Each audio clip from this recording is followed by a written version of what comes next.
the Mishcon Academy digital sessions.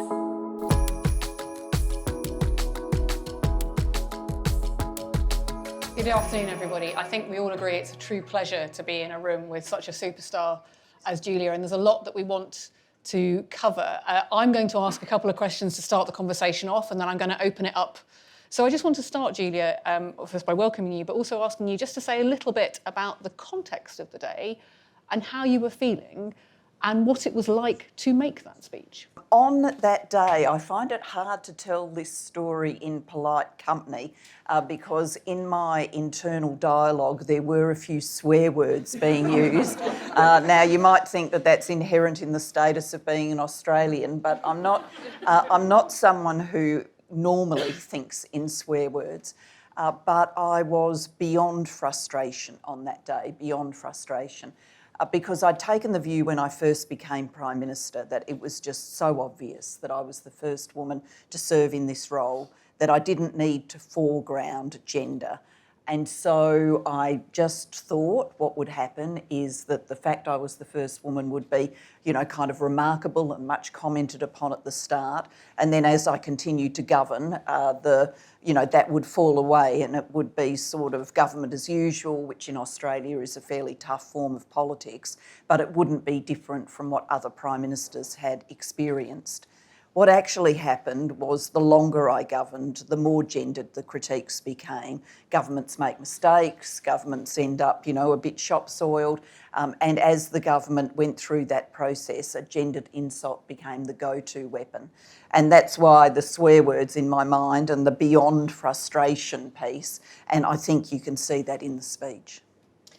The wording you used, you start off and you say, "I will not now, not ever, take this from you." Was that deliberate to ground it in yourself and to assert, actually, I am not going to accept this? I do wish I could tell a story about every carefully crafted word, but it wasn't like that. I didn't know I was going to be giving a speech until I was giving a speech almost. I thought what was going to happen that day is what happens every parliamentary day in Australia, and so it's very different to the UK. So I was getting ready for what I thought would be a series of incoming questions on this sexism theme. And so to get ready for that, I asked my office to put together some of Tony Abbott's, most sexist quotes, because I thought when I get the incoming with a flourish, I'll reach for one of these quotes.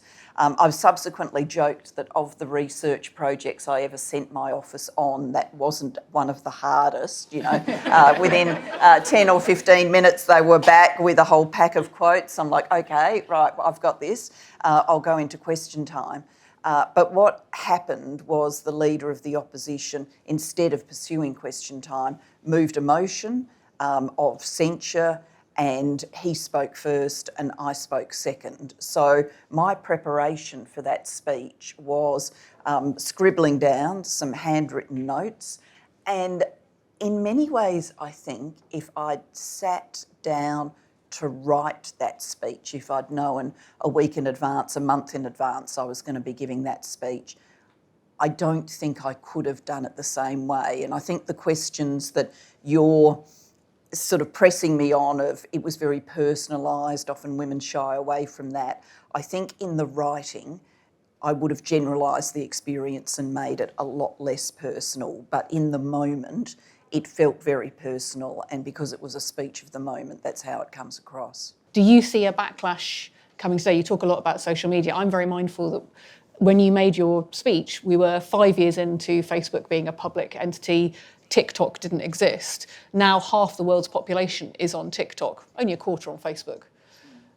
It is a different world, but that backlash can be quicker to whip up and to disseminate. Where do you think that backlash might come from next when it comes to women's rights? Yeah, I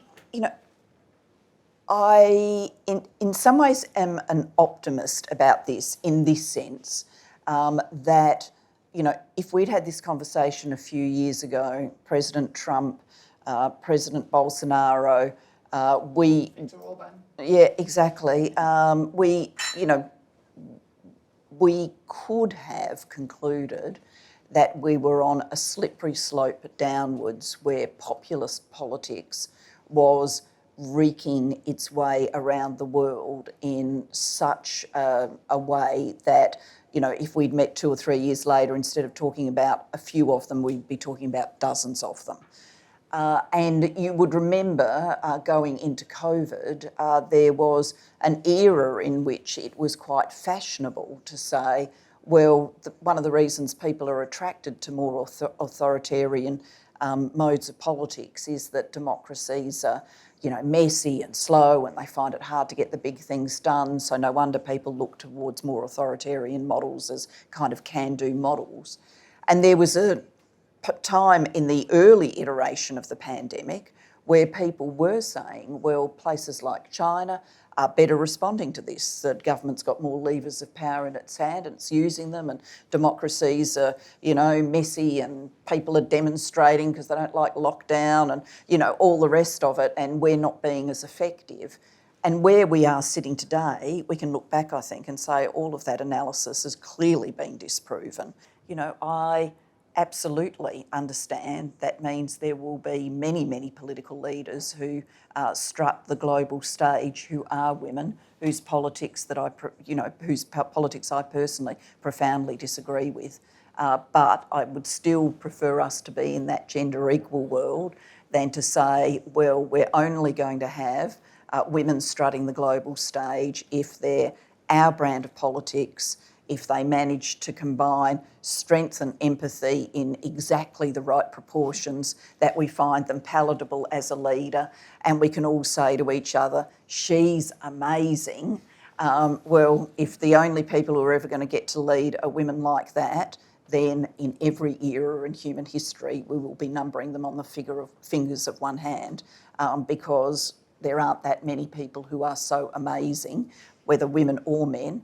But we've still got to field leaders for all the nations around the world, all the corporations around the world, all the technology companies, all the scientific institutions, all the law firms, and the list goes on.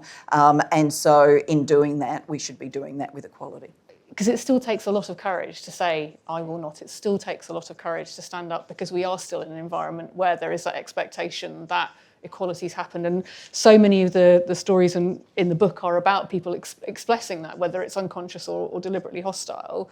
But what would be your message to everybody in this room, both the men and women, about that process and what we can do to keep breaking the ceiling in the way in which you did? We can all call out, talk about, provoke conversations around what would be better for gender equality. And if you personally feel that you can't do that as an individual, then there's ways of finding common cause with others, so that many of you are raising it, and, you know, it's coming together as a broader and deeper conversation. And I do think that men have a very special role to play in this, because it might be somewhat galling to the women in the room. It's a bit galling to me, but the research does clearly show that if a man points out something that is unfair to women, he is more likely to be believed without question than a woman doing the same thing. Because when a woman does it, there's a question in the back of people's brains, you know, is there a conflict of interest here? Is she only doing this because it would be good for her, or is she doing it because she's really concerned about it? That conflict of interest question falls away if a man does it. And so men have got a very big role and special role to play in not only acting as an ally, but also being prepared to use their voice and use their power to call it out. You know, the question I have for Julia is, how does she see it? Are people equal, or are they different, but they should not be disadvantaged on their difference? And then, therefore, how does one legislate around these areas? I think everybody's got their unique characteristics. You know, one of the intriguing things about human beings with our unique genetic makeups and our, unique life experiences is that no two human beings are the same. What we shouldn't do is put artificial banners on it or analysis on it which says these characteristics are associated with being a woman. Therefore, if you do have them, that's okay. But if you're a woman who doesn't have them, then there's something strange about you. Or if you're a man who has them, there's something strange about you. And, you know, these gendered boxes hit both ways. You know, I can imagine somewhere in the UK today there's a teenage boy being asked the standard question we always ask children, what do you want to do when you grow up? And if he answered, I'd really like to be a childcare worker, people would be going, wow, you know, that's out there, isn't it? Little bit odd, something a bit weird about him. You know, we shouldn't be judging human beings in this, you know, prejudged, they've got to fit in the boxes we've made for them way.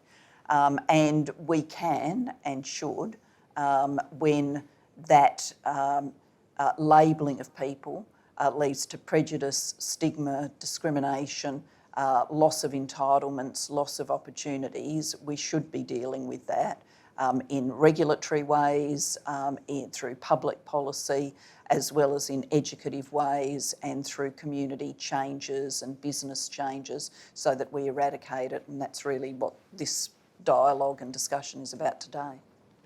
I'm conscious we're almost out of time, but I want to make sure the people online are aware they can ask questions through it. And I would just say, so there's a reason why the terms equality and diversity often are interchangeable, because we can be both equal and different. That's the point. The world is a much more interesting place when actually people are able to be themselves, aren't they? And those barriers are what stop it. And on that point, buy the book to help fund the Global Institute, to help you recognise what you don't know that you're doing that means you're missing out on all that talent, because you won't regret it if you change it. And that's the best, I think, the most powerful message of the work that Julia has done, both as a Prime Minister who led on all sorts of initiatives, as well as tackling misogyny in Australian society, and now leading the Global Institute. I find the work that you're doing hugely inspiring, and it challenges me on what I don't know as well. And I go back into a place that looks like Hogwarts gone wrong. But actually, none of us can do this on our own. Each of us, not just the women, the men as well, have a role to play in making it a world where actually equality and diversity are seen as things that benefit everybody, not about the people left out of the room. And I think what Julia's doing and what your session's doing today is continuing that conversation. But if you don't buy the book, you won't know what to do next. On that point, can we give a massive thank you to Julia for her time today? The Mishcon Academy Digital Sessions. To access advice for businesses that is regularly updated, please visit mishcon.com.